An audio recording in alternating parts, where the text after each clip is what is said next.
To talk about this film is to talk about something that is much deeper than what we see on the screen. Because it isn't just a spectacle to watch, but rather a depiction of a journey that many people can go through in their lives. It has everything that shouldn't work in a movie, and yet, somehow, it does. Masterfully, I should add. The visuals, the music, the voice acting, how it seems to be an innocent film, which then turns into a roller coaster of emotions. But why? Why does Your Name captivate us so? Why does it make us suffer through so much? And why did it have a profound impact in our lives to the point where we start questioning the mere existence of ourselves? Or was that just me? Let's talk about what lies underneath Your Name. Now, I'm going to focus solely on the content of Your Name. And by content, I don't mean the actual story, but rather what it's trying to convey, at least from my personal point of view. I will not talk about the story on its surface, rather what is beneath the surface, what it all means, or at least what it all means to me. Meaning, there will be spoilers throughout this video, and so if you haven't seen Your Name, I advise you to stop right here. With that being said, let's ask the following question. Why is Your Name so personal?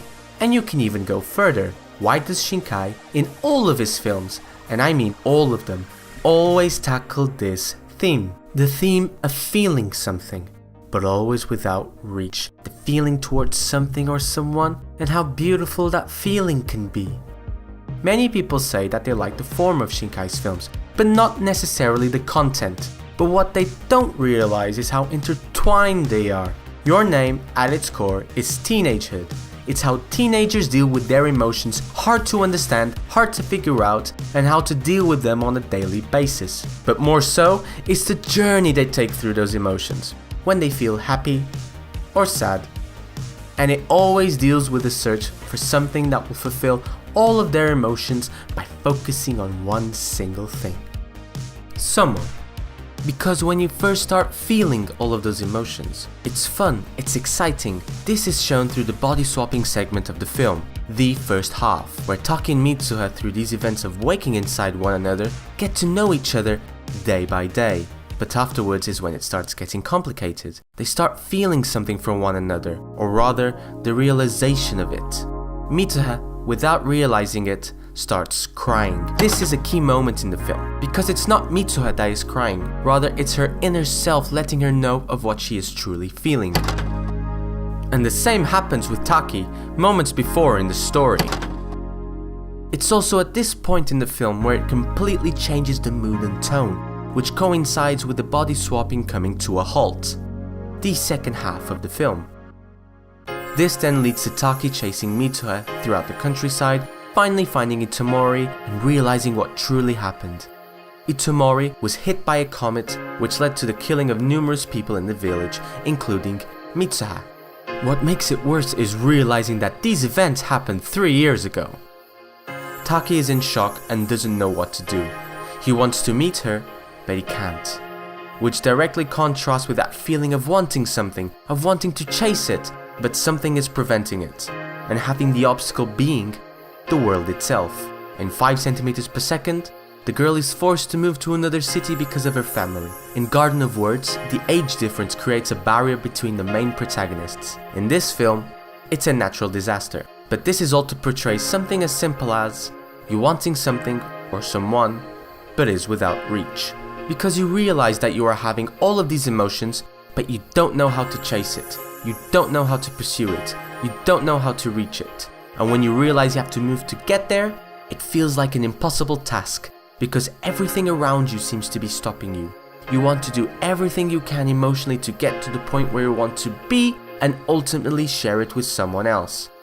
But you don't know how to, which is basically what many teenagers can go through emotionally. Shinkai expresses all of this in Your Name. Many people criticize his films for not having character development, but that's not what he's trying to develop. It's the emotions that the characters go through, or rather, emotional development. And this film is just that. The characters are just vessels for us to put ourselves in, and then we become the characters themselves. Because we have felt those emotions before, and we understand what the characters are going through. And how does Shinkai portray this? Through distance. At first, the distance between them is defined through space, between Tokyo and Itomori. But as they wake up inside one another, the more they get to know each other. Then, the realization of their emotions happens around the same time the body swapping stops. Almost as if realizing it makes it more real, and wanting to become closer makes it a lot harder. And then, Taki finds out that Mitsuha died 3 years ago. The distance has now grown larger through time. But what makes Taki reconnect with Mitsuha again? By drinking the Kuchikamizake that Mitsuha made. And this triggers an event that makes Taki get to know Mitsuha more, about her life, about how she was brought up, how her mom died, how her dad drifted away, until who she became nowadays. And after all of this, after getting to know her more, Taki finally wakes up inside Mitsuha again. The distance has now become shorter. So you see, the story on the surface has a direct correlation with how their emotions are developing with one another. And knowing about what we are feeling and connecting with that person, that's when it becomes truly special. But there is still something else that has to be dealt with. Why Mitsuha died in the first place. Now, I could dive deep down in its correlation to the Fukushima incident, how it affected Japan, and why Shinkai decides to showcase a similar disaster to try and give hope to the Japanese people. I could also dive deep down in the red string of fate that also bonds them, something that is tied to Japanese culture and also represents the beginning and end of their body swapping. But we're not talking about from a global or a cultural standpoint. We are talking about from a personal, emotional standpoint. So let's talk about the following. How does Mitsuha die? Because of the comet that hits Itomori. But how do they create a connection in the first place? Also due to the comet. It represents their emotional connection, but also its struggles and how it ultimately affects the world around them. Again, in 5 centimeters per second, you really feel the distance between the main characters, and the only thing they have to connect with each other is the sky itself. In Your Name, the sky contains the same meaning, but adding the comet as a key device for the story, Shinkai is able to take this aspect even further. It is the key aspect in the whole film that has a direct correlation with what they are feeling, but also how overwhelming it can be. How something so beautiful can be so devastating at the same time. That is why Shinkai puts so much effort into how it looks, because the more beautiful these scenes are, the more you feel what they are feeling. The visuals are a direct entry to their emotions, every single time. Which again leads to the point of searching for something, for someone. But they never meet. Even the twilight scene they meet and talk to each other, but time is still separating them.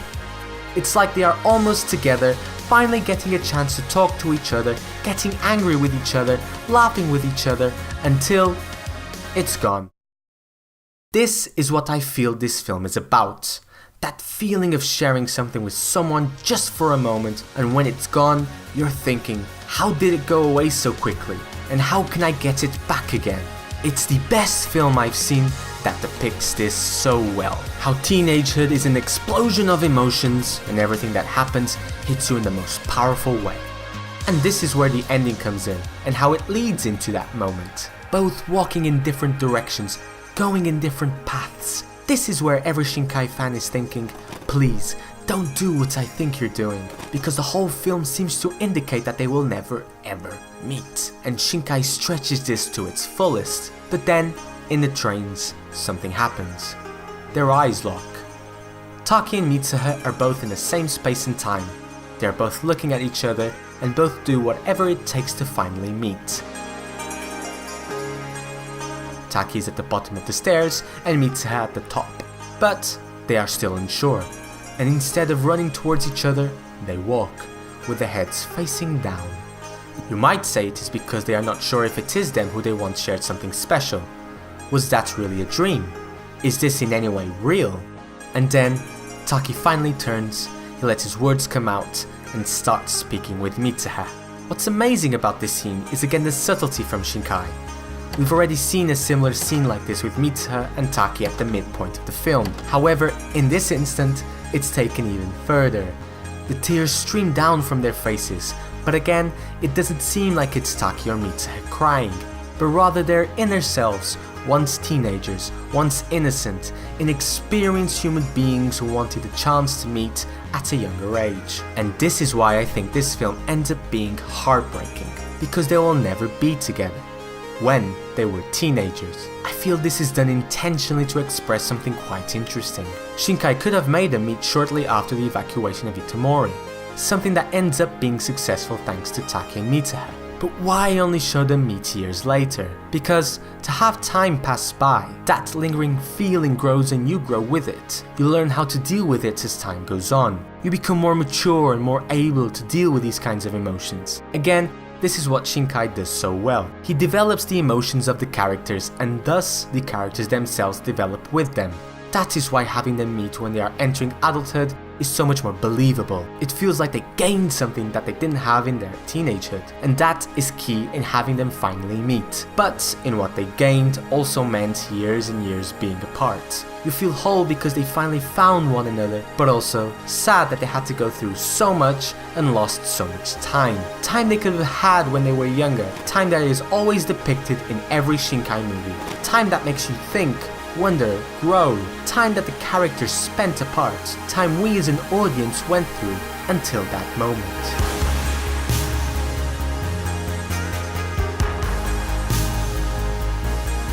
And why do we, the audience, connect to it so much? Is it because we went through those same emotions? We had that inexperience, that innocence, the heartbreaking ordeal it was being a teenager, to have all of these feelings having no idea what to do with them? And we also needed time to grow.